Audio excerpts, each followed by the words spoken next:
The following is a CNBC original production. Marijuana is the most profitable illegal narcotic. This is a huge business. In California alone, it is the #1 crop. There's at least 13 gardens within a mile radius of our home. 13 gardens right around your house. Mm-hmm. Yes. Wow. Thousands of growers, millions of users, and a market in the billions. How much money was coming in to your marijuana smuggling operations every year? About 50 million. It's a multi-billion-dollar business rife with guns, gangs, and plenty of money. I'm Trish Regan. Join me for an unprecedented look inside America's marijuana industry.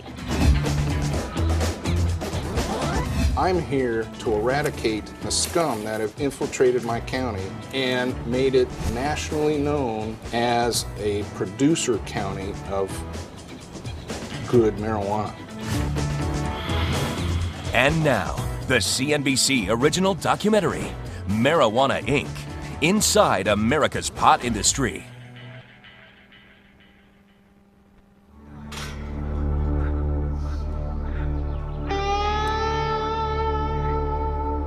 Welcome to Ukiah, California.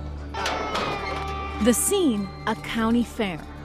2 hours from San Francisco, but a world away from the urban bustle. Here, families stroll the fairgrounds. Future farmers examine prize livestock. This is Northern California's Mendocino County. At first glance, a picture postcard of the far west. But beneath its beauty lies a controversial, profitable, and increasingly violent criminal enterprise. Yeah, 5 pounds here, and then 4 pounds in the baby crib right here.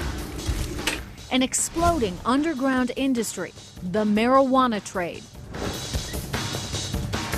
Marijuana is being grown in homes, backyards, even our national parks. This is ground zero for marijuana. Nobody produces any better marijuana than we do right here. This is as natural as growing corn to me. Ukiah Morrison is a Mendocino pot grower. In most places, that would make him an outlaw, but not in this neck of the woods. This is the lifeblood of the county, and it has been for more than 30 years. Morrison walks a fine line, growing as much marijuana as he can without triggering a legal crackdown. He can do that because authorities here are overwhelmed by the sheer number of growers. They're also hampered by conflicting state, federal, and county laws governing marijuana. It is the major cash crop here. A county commission study reports pot accounts for up to 2/3 of the local economy. I don't think there's anything more important in this economy, so to take this out would be a major blow. Though reliable numbers are hard to come by, that wave of pot in Mendocino County is estimated to be worth more than $1 billion, a sizable chunk of a national market for marijuana believed to be in the tens of billions of dollars. It all begins right here with this marijuana plant. This is a typical pot garden. There are thousands of these all over Northern California. This is just a tiny portion of a huge harvest in this area that's known as the Emerald Triangle. So what Iowa is to corn, what Kansas is to wheat, the Emerald Triangle is to marijuana. The marijuana plants in Mendocino County can, sometimes reach 14, 15, 20 feet. Wow. What is this? This has got to be at least 8 feet. Yeah. 9 feet. A Mendocino local, Eric Slide, took us on a tour of one backyard garden. What is the part of the plant that you actually make money off of? You see these, what we call nodes up here, all right? And those are going to push out what's called a bud. Okay, and these are going to create a larger bud that could weigh anywhere between 3 grams, 5, 10 grams. And the bud is what actually is taken off of the plant and chopped up and made into marijuana. How much is a plant like this actually worth? A plant like this, assuming that it's going to yield about 2 pounds, would be worth about $5,000. And how many plants are here? There's 20 plants here. Okay, so we're talking about a garden worth of... Potentially $100,000. My goodness. Eric's expertise in marijuana led him to publish Grow, a magazine that represents just how far the marijuana business has come.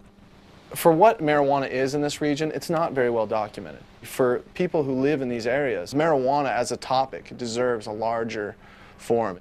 His magazine displays photos like this. They provide an extraordinary glimpse into a drug-based economy. The publication that I've put together has definitely been referred to as marijuana porn. Eric shot this rare video of a huge commercial indoor garden that provides harvests 4 times a year. It takes a team of like 5 to 10 people to run this level of growing. If the owner of the land and the people who are really running things, they might make up to $500,000 on an annual basis. There's a reason California is experiencing such a marijuana boom. First of all, state law. They actually allow you to grow marijuana for medicinal purposes here in this part of the country. Secondly, there's been an increase in border security as a result of 9/11. So that's meant fewer foreign sources of marijuana coming into the country. And the result? Ever-increasing demand for Mendocino's finest. While California state law permits residents to grow a small number of pot plants, under federal law, pot is flat out illegal. But talk to Eric and marijuana begins sounding more and more like any other legitimate commodity. Grapes, wheat, coffee. There's a very developed system of brokering marijuana that exists throughout California. What does a marijuana broker specifically do? It's just like a commodities broker on Wall Street. They're figuring out where it's at, they're getting it for the lowest price they can get it, and they're bringing in the buyer and trying to get the buyer to pay the highest price they can. So the margin in between is where they make their money. You could actually kind of have like what's called a clearinghouse. It's a place where you take things and you have someone else sell it, and they take a commission. The economics of this drug are simple and attractive. It costs an estimated $400 to grow a pound of pot. 1 pound sells for $2,500 to a middleman. It then yields $6,000 on the street. Because of low startup costs and overhead, marijuana is the most profitable drug of all. With that kind of profit margin, marijuana is increasingly filling the gap left by other failing industries like lumber and fishing. If we didn't have marijuana, what would this county be like? Well, what would it be like? I don't know. I think we'd all be selling Amway. What else are people doing up here? Since the 1960s, the Emerald Triangle has increasingly become the haven for people looking to grow marijuana and make a living at it. And you keep saying that this is just so normal. I mean, the reality is, for me and plenty of viewers out there, this is not normal. Mm-hmm. But everyone does it. Yeah, I think a lot of it has to do with the culture that migrated to this area from San Francisco at the end of the 60s. But those hippies, the liberal hippies, really learned how to turn marijuana into a serious business that's generating a ton of cash up here. How about this? How about their kids learned how to turn it into serious cash? There you go.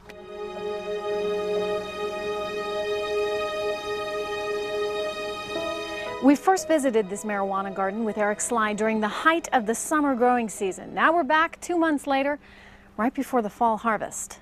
When the plants have kind of reached a certain point, it's time to cut them down. Remember, the marijuana bud itself is where the money is. Within weeks, this crop will be dried and ready for sale.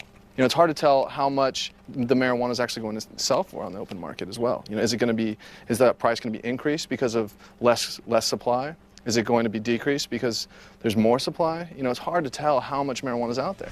The basic law of supply and demand, just a normal part of life in Northern California's Emerald Triangle.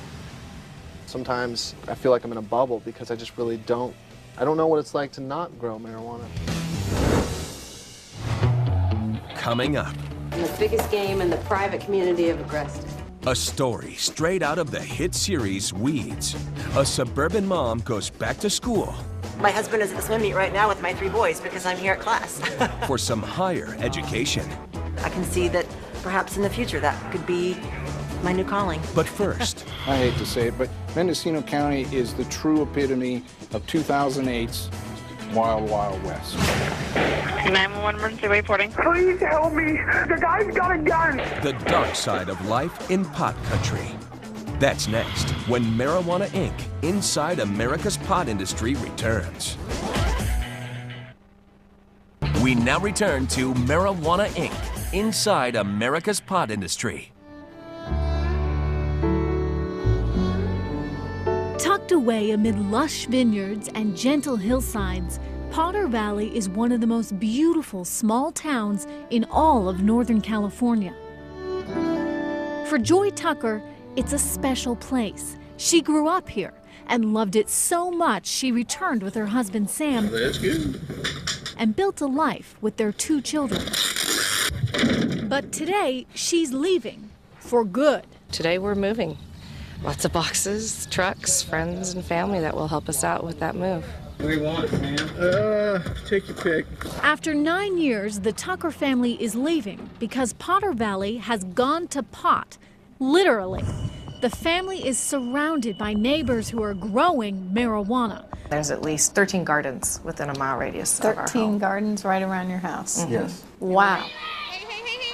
Joy Tucker worked as the elementary school principal here, where she says she had 3rd graders whose backpacks reeked from the residue of their parents' pot plants. The final straw came when the house next door, used to grow marijuana, went up in flames. When we looked out the window, we saw the whole place was on fire. It was not an isolated incident. One local fire chief estimates more than 50% of all fires in the area are linked to growing pot. To have the house next door burn down because they're in there smoking it and growing it was a big thing. You're saying then it has gotten so bad here that you're willing to pack up and leave your whole life here behind to go start over somewhere else. That's true.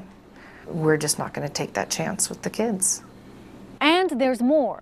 Law enforcement officials say local growers often use guns and pit bulls for protection. They are the seeds sown by Mendocino County law, which for years has allowed each of the 88,000 residents here to grow up to 25 marijuana plants for medicinal, even recreational use.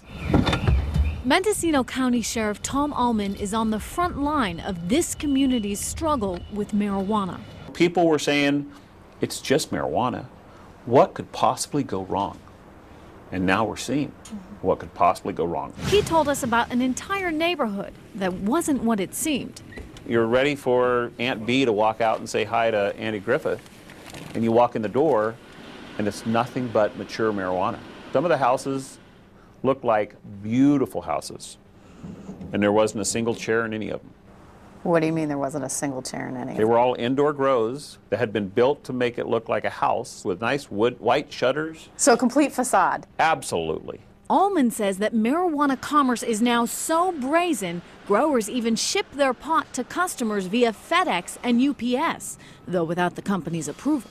If you were a business that sold shoes and somebody in Florida wanted to buy your shoes, how would you get those shoes to Florida? Well, shoes and marijuana are 2 different things. It's a commodity, and right now, the commodity's been abused. This is an actual illegal industry that reaps huge profits, and nothing is really stopping it. Jim Wattenberger was the chairman of Mendocino County's Board of Supervisors. Does this economy depend on marijuana? Trish, I'd say that if marijuana was to be 100% eradicated, this county would become destitute. The small mom and pop grocery store, the agricultural product supply store, they're making probably 90% of their annual budget off of products that they're selling that help provide this product of marijuana in this county. How many people are really engaging in this? It's very unfortunate for me to state, but I believe about 60% of our populace is involved in one shape or another in the marijuana industry. 60%? Yes. It's embarrassing as hell. I'm ashamed that we're known for this. I'm telling you these facts in an effort to turn the tide, to look for state and federal help. We went to the Federal Drug Enforcement Administration to see how an industry based on a drug banned by U.S. law could flourish so openly. There's a low risk of getting arrested. Javier Pena spent years running federal marijuana enforcement in Northern California. If you have parts of Northern California in which economies are completely dependent on marijuana, isn't that on your shoulders as DEA? I will enforce the law. I will go after the biggest and the baddest, but blaming DEA for a marijuana-based economy, I would say that is not correct. Well, who else is going to control this? It's the people who have voted for the legalization of marijuana. Under federal law, illegal. Under state, it's legal. But as far as blaming DEA for a narco-based economy, I think that's not a correct assumption. I hate to say it, but Mendocino County is the true epitome of 2008's Wild Wild West. 36 and 13 units to clear that location. Just how wild it is can be felt in a new crime wave that's hit this region. Mr. Hopkins, your next witness, sir. More and more thieves are targeting homes believed to contain pot. This is a Browning Arms 9mm semi-automatic pistol. This defendant, Renato Hughes, was convicted of assault and burglary. Hughes, along with 2 accomplices, invaded a home to steal marijuana. 911 emergency reporting. Please help me. The guy's got a gun. This is the 911 call from a terrified mother. We need an ambulance. Okay, they slammed my son's head in with the bat. Next, gunshots. The homeowner shoots and kills Hughes's 2 accomplices. The marijuana trade has grown so large that even the environment is paying a price. This is industrial pollution from illegal pot production. They were pumping out a lot of marijuana bud.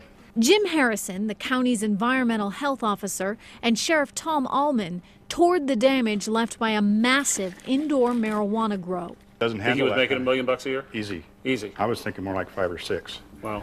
This is what it looked like months earlier when it was raided. Authorities discovered 2 industrial-sized generators worth $500,000. They were used to power 4 rooms, just like this one, all filled with marijuana. Harrison says that it will cost as much as $50,000 to clean up the mess. The pollution from the generators and the diesel fuel that they use and the herbicides, pesticides, fungicides, those are all bad. Almost every grow that I go to, there's a diesel spill or a waste oil spill. The people who make their living in the pot trade can be found all over Mendocino County. These men who wanted to keep their identity secret may not fit your idea of drug dealers. Their backgrounds include journalism, politics, and law enforcement. Between them, they share 75 years of pot-growing experience and feel strongly that critics of the marijuana industry are just blowing smoke. It's not considered disruptive to the community. It's actually more of a benefit to the community, and people all know this, and that's why it's not considered a serious crime here. This grower says marijuana helped him dig out of a subprime mortgage disaster. I knew something of the business previously, and I felt that this was the best way for us to survive at this time. What would happen if the crop just disappeared overnight? What would happen to this economy? Well, there would be a lot of foreclosures. The same thing if Apple closed their plant in San Jose. There'd be a lot of businesses closed too, because they wouldn't have any customers anymore. Yeah, the economy would crash. It would tank. As the marijuana boom continues, so does the split in this community between those who grow and those who don't. I'm very much a part of my community, and I'm as much a law-abiding citizen as anybody. Just because you get a traffic ticket and have broken a law, does that make you a criminal?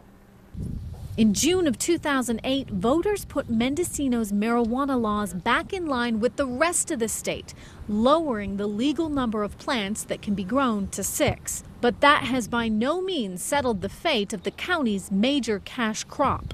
I know particular families that have come to this community who have been so successful. They now own 3 or 4 homes and have brought in other relatives from Washington, Oregon, Nevada, Utah to partake in this gold rush. It's a family business. It's a family business and everybody's making money. While some are rushing into Mendocino, others say enough is enough. Joy Tucker says she simply couldn't wait any longer. We truly believe that it's different here, and so we are willing to move and completely uproot our entire family. Coming up. I think this is some of the best medicine out right now. It's real good. It's damn good. In hundreds of storefronts around California, marijuana has gone legit, and business has never been sweeter. We have caramels, candies, pies, brownies, peanut butter, chocolate chip, chocolates, truffles. That's next when Marijuana Inc. Inside America's Pot Industry returns. We now return to Marijuana Inc. Inside America's Pot Industry. These are actually mother plants that have been cut on to produce little cuttings. Before a packed classroom, Joey Araneta is teaching a most unusual course. The advantage is that you can have something vegging already in another space. And if the curriculum is unusual, so is his job description. I am a medical marijuana instructor or professor. Welcome to Marijuana 101. Parts per million is at 40. That's very low. Not just a single class, but an entire school, Oaksterdam University, devoted to pot. Vaporizing is one of the best ways to take cannabis. Students in Oakland, California pay $250 for weekend courses showing them how to grow marijuana, harvest it, and most importantly, how to avoid getting arrested in the process. That basically gets us through federal law. But I had never even in my life seen a marijuana plant growing. That was my very first time I've ever seen one. Given her background, Lori Strand might seem like the last person you'd expect to find here. I have a husband who is a contractor. I'm a real estate agent, and we have a Dalmatian. I mean, we're just a very normal. In fact, my husband is at the swim meet right now with my 3 boys because I'm here at class. It's thousands of people like Lori Strand, seemingly normal in every way, who inspired the Showtime hit Weeds. The central character, Nancy Botwin, is a busy suburban mom with 2 young boys who grows pot to help support her family. A page that could be ripped right out of Strand's life. I'm not going to start growing and selling today. I mean, that's not going to happen, but I can see that perhaps in the future that could be my new calling. Oakland was the first city to issue permits for cannabis. And Strand's marijuana class is just one small part of a local culture centered on marijuana. This particular part of Oakland is known as Oaksterdam, the name borrowed from Amsterdam, the most pot-friendly city in the world, where marijuana is completely legal. Now, that's not the case here in Oakland, but you know what? You'd be forgiven for thinking it was. This used to be the big shopping district. We met up with Richard Lee, the founder of Oaksterdam University and an out-in-the-open pot entrepreneur. He hopes to revitalize this struggling area of Oakland through an increasingly legitimate marijuana trade. You spent a lot of time in Amsterdam. Is that really your model? Is that your template for what you would love to see happen here? Exactly, yes. When you go to Amsterdam, you see that it's just tourism and jobs, and you know, it fits in with the rest of the economy. Your goal is to show that it can be done safely, but at the same time, you're making money at it. Right. If we believe in earning an honest living. California is leading a growing movement toward an increasing permissiveness when it comes to marijuana. 11 states have decriminalized first-time possession. Here, there are hundreds of places where you can walk into a store and buy pot. All it takes is a doctor's recommendation, remarkably easy to come by, which entitles you to a medical marijuana card. Under state law, you can then possess up to 8 ounces of pot, or about 160 marijuana cigarettes. This is the second dispensary you opened that we're heading to right now. Yeah, exactly. Lee owns the local marijuana dispensary, also known as the Blue Sky Cafe. Are kids allowed in? In the front. That's part of our service. They can come in, get a smoothie or some cereal and milk, and we'll look after them while the patient goes in the back. Walk to the back of the shop and you'll find a formalized, even sophisticated buying process.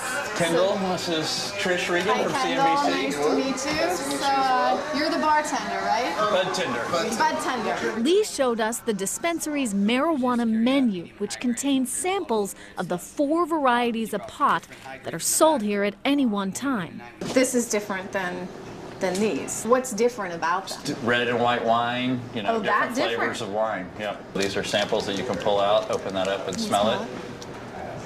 It's very strong. And then see if you can smell the difference between that and this. No? Yeah, a I little think that one different. smells a little better.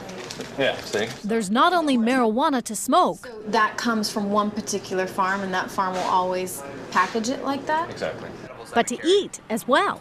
Ranging from 5 to 25, depending on what you like. We have caramels, candies, pies, Brownies, peanut butter, chocolate chip, chocolates, truffles, and then olive oil and salad dressing oil My up here. goodness. Wow, it's like a grocery store back here.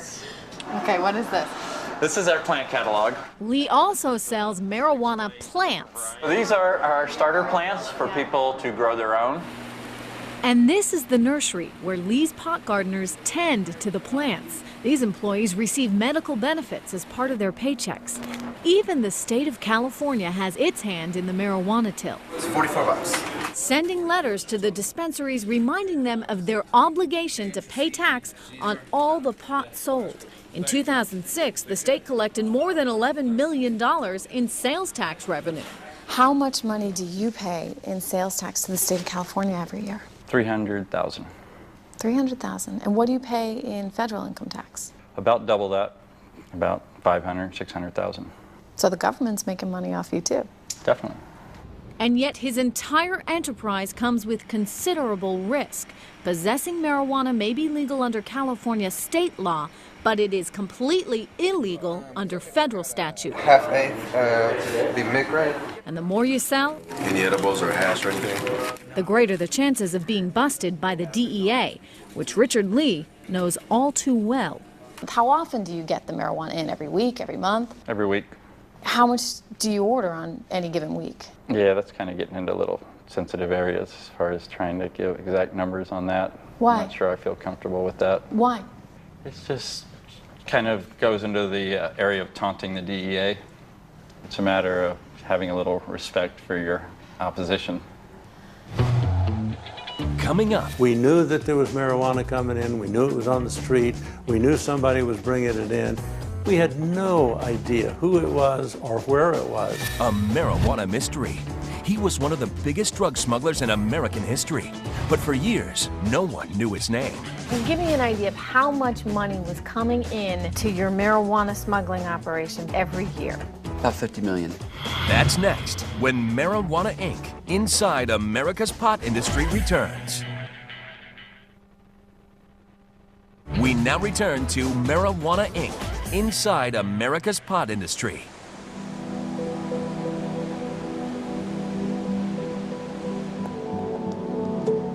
Once upon a time, before the marijuana trade became a homegrown enterprise and the American pot business exploded in Northern California's Emerald Triangle, huge amounts of the drug were smuggled into this country from overseas. These well-financed, sophisticated operations were not only illegal and dangerous, they were immensely profitable. This is the remarkable story of one of those smugglers. Bruce Perloin was a nice Jewish boy from Florida who became nothing less than the West Coast marijuana kingpin. At a certain point, I wanted to be a big marijuana smuggler, and I wanted to bring in as much marijuana as I could possibly bring in. Perloin did just that, creating and running one of the biggest drug smuggling operations of all time. We saw ourselves as modern-day pirates, modern-day swashbucklers. What about the fact that it's illegal? I'm an outlaw, or I was an outlaw. That outlaw ran his massive drug conspiracy from right here in the San Francisco Bay Area. Perloin smuggled more than 300,000 pounds worth of marijuana into the U.S. The street value on those drugs approached $1 billion, and most of his pot slipped right underneath one of America's most famous landmarks, the Golden Gate Bridge. Give me an idea of how much money was coming in to your marijuana smuggling operations every year. About 50 million.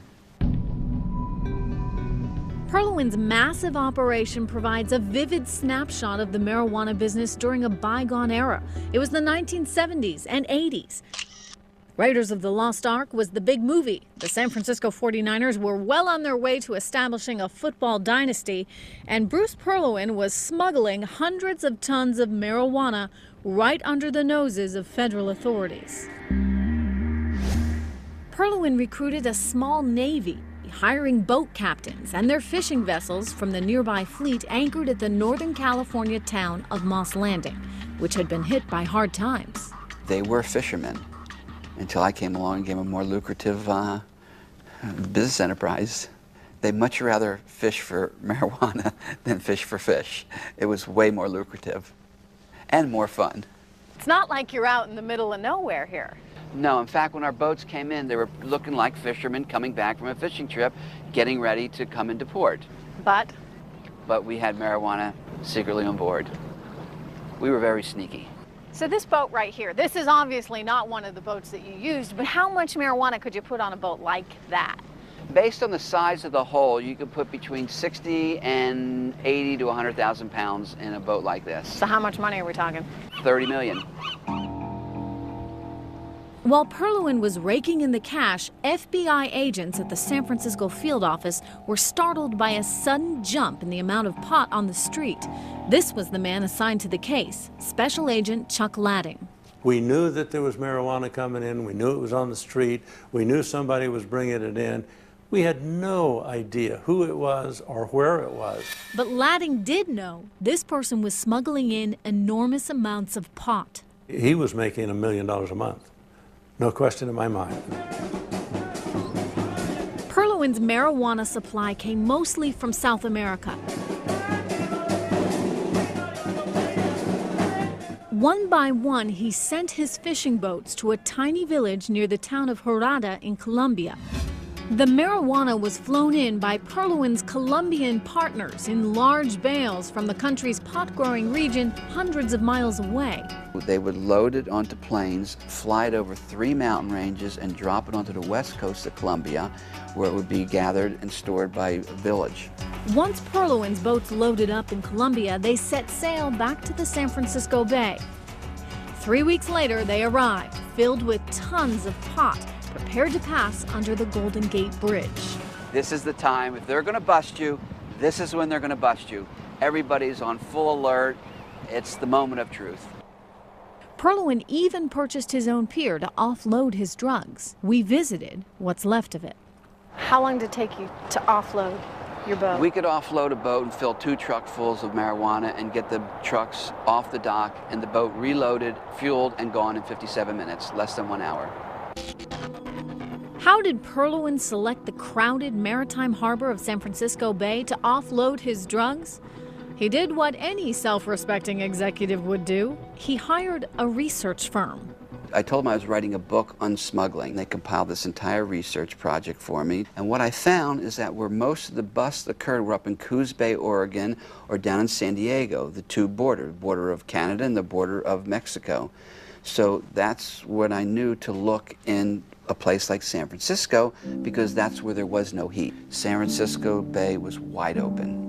With Perloin's operation in full gear, Chuck Latting's FBI team was starting to zero in. He was really big. He was, at the time, the largest that we were aware of in the FBI, by far.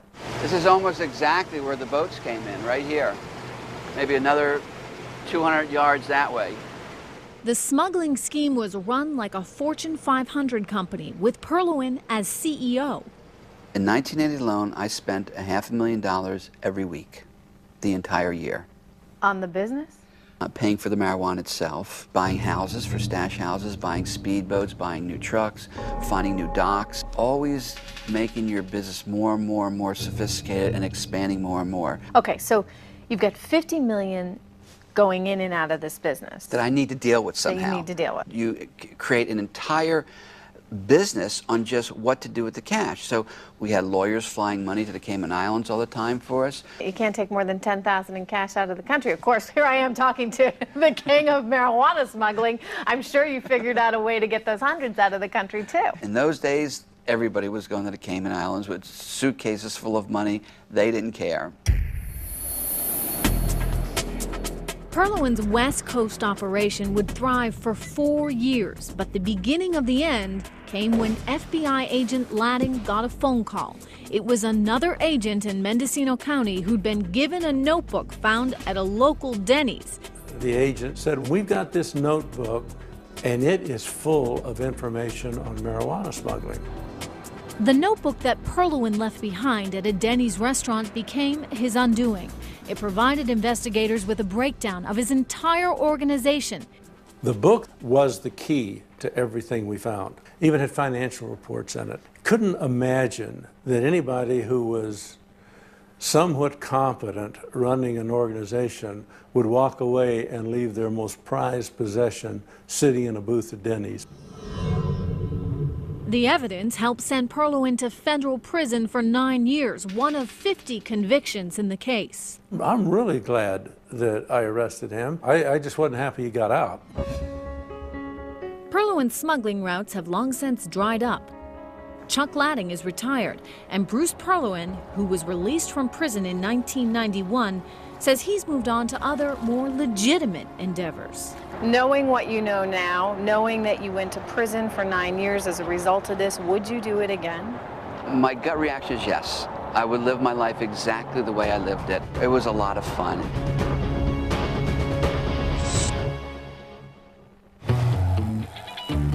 Coming up. I could have never imagined that we would see the kind of marijuana growing operations that we're seeing today. On the front lines of America's war on pot, it turns out there's a Mexican connection. They send people up here. If they don't do what they're told, they and their family will be harmed. That's next when Marijuana Inc. Inside America's Pot Industry returns. We now return to Marijuana Inc. Inside America's Pot Industry.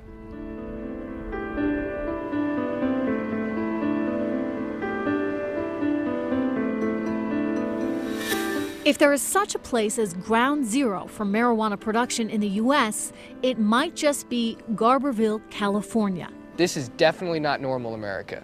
This place is its own little entity. The lure of profits here has attracted people from all over, like Brian and Ella, who traveled all the way from South Carolina in hope of finding work during the fall pot harvest. There's always been a group of people that head to Humboldt County this time of year for work. For weeks, they've been living out of their van, hoping to hit pay dirt trimming marijuana buds. If you get lucky and find somebody who's got 2 months worth of trim work, one person could walk away easily with $15,000, $20,000 in 2 months. But right now, it looks like they've come a long way for nothing due to an extraordinary crackdown by law enforcement. There's just so many cops and federal agents and just so much hassle with it. Everybody's pretty much scared this year, it seems. In a state believed to supply more than half the nation's marijuana, an upsurge of guns and helicopters has come to California's Emerald Triangle.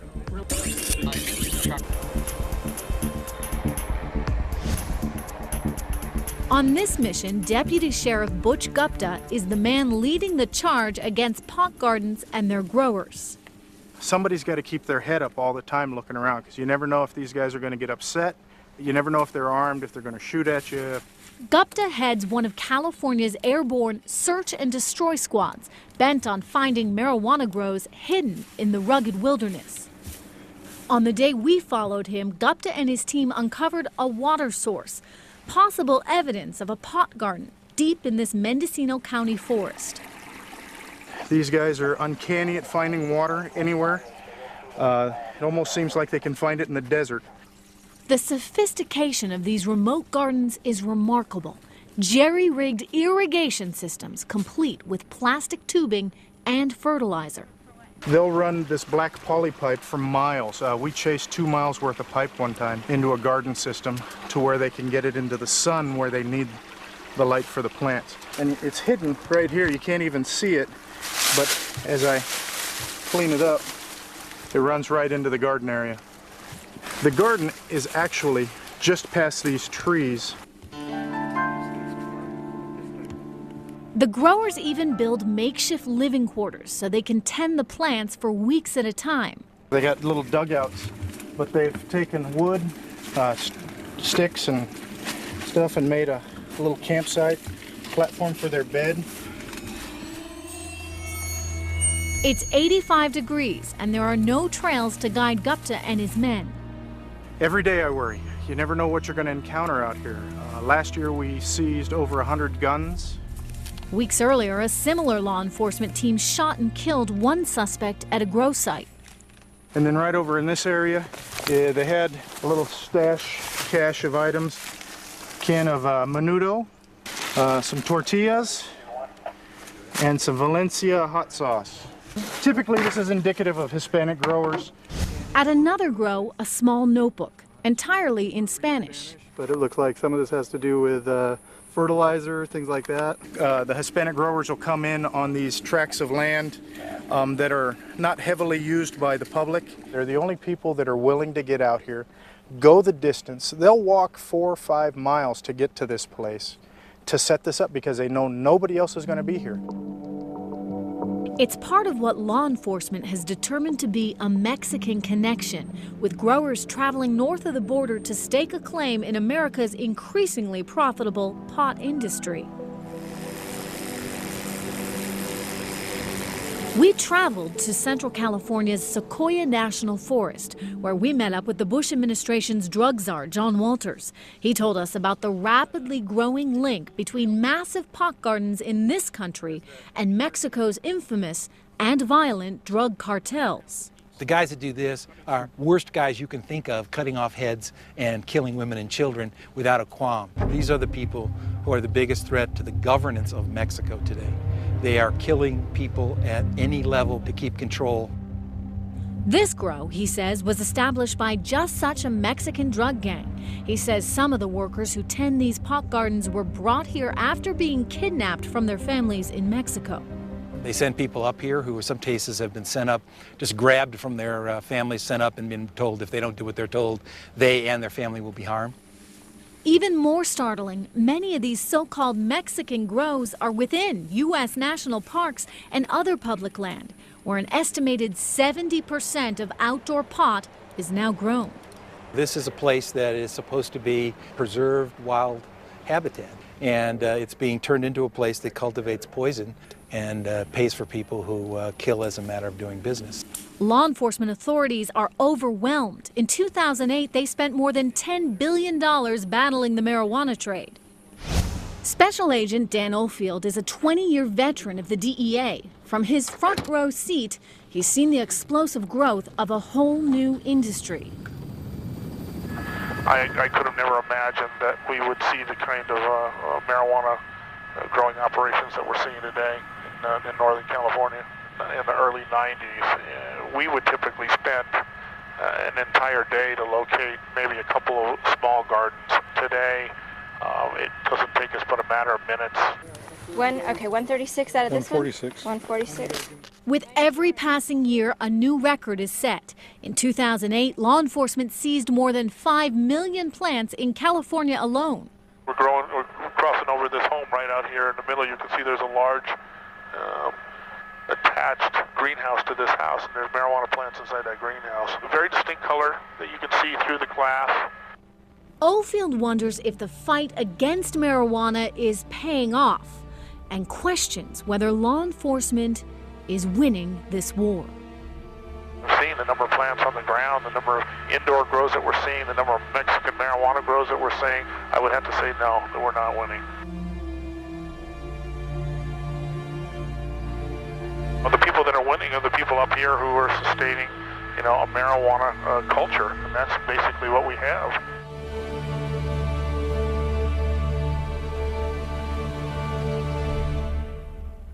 A CNBC original. She turns struggling business owners into millionaires. With one mention, no names become brand names. At 4 o'clock, the show aired, and the phones blew up. We went from 200 visitors at the site to 17,000 in the space of 45 seconds. How does she do it? We have never seen anything like it. The Oprah Effect. It literally becomes tangible dollars. Premieres Thursday, 9 Eastern on CNBC. She put us on the map.